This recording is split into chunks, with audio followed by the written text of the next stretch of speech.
But now let's go over to Christy for tips on how to keep your back healthy. Thanks, Mark. The weather is getting nicer, and that makes us want to get outside and do more activities. We want to get in shape to look good when we head to the pool or put on those shorts, but not being prepared when you start your exercise program can hurt you. Joining us now is Dr. Joel Johnson with some ways to prevent sports-related injuries. If you have any questions about your back, you can give us a call at 436-1212. Thank you so much for being on this morning. Thank you for having me. A lot of people don't necessarily think about their back when they go to exercise, probably as much as they should. Why do you think that is? Have we not heard enough problems? I think that with most sports injuries, you deal with a lot of joint problems and joint injuries, and we don't think of the back as being a joint, but actually the back has more joints in it than you would suspect, and several muscles supporting the spine, but most of the emphasis is placed on extremities and addressing the extremity problems, and the spine is oftentimes left alone or abandoned. Are we high impact? Is that the problem, or? The spine is weight bearing. Usually when you're standing, gravity is putting pressure down on your spine, and you have two legs to balance you, but the spine is just one, and so it has to use the muscles on either side of it to help support it. Okay, let's go to the phones. People have questions. Go ahead. You're on News Talk. Hello? Yeah. Hi, do you have a question for Dr. Johnson? Yes, I'm just getting off an injury, and I was wanting to know how fast I should get into working out. Actually, movement is really good for injuries. The research that I'm familiar with says that mobilization or movement of a joint is actually beneficial to it.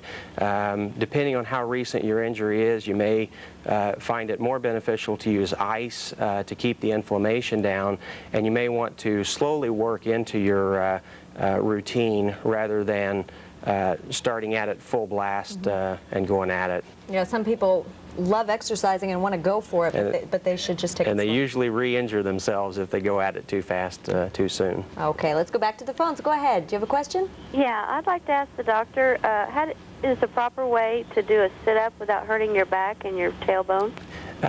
The proper way,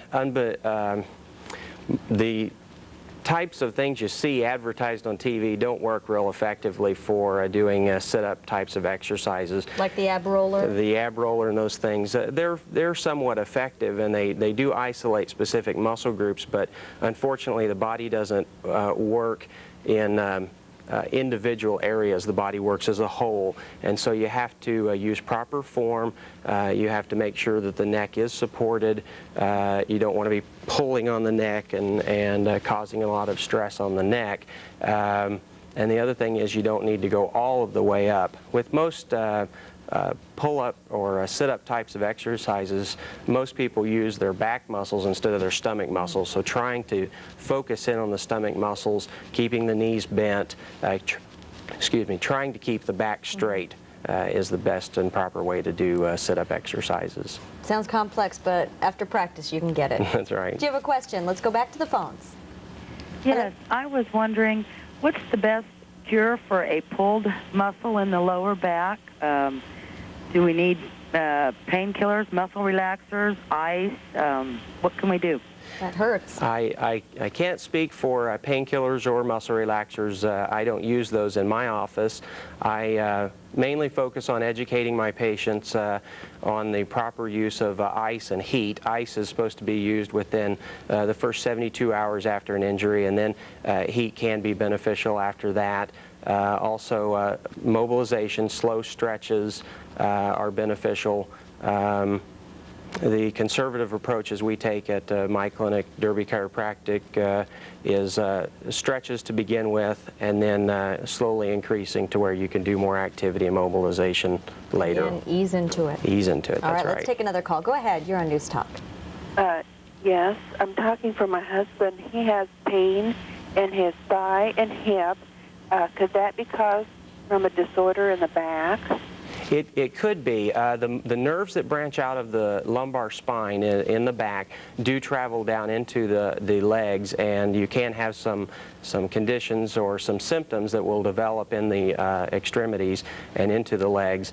The most common lower extremity problems or back problems are due to imbalance or weakness in the hips and the quadriceps and the hamstring muscles. So. We're going to take one more call. Let's go ahead with the question. Go ahead.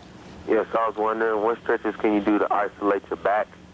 What stretches can you do to isolate your back? Just what stretches can you do to isolate the back part? To stretch the back, again, they work as a whole, so it's very hard to isolate specific areas to stretch, but it depends on if you're trying to stretch one side over the other side or if you're trying to get just a good overall stretch. And I'd be more than willing to answer questions if people wanted to call the office and ask me more specific questions. Okay, thank you for your calls this morning, and thank you, Dr. Johnson.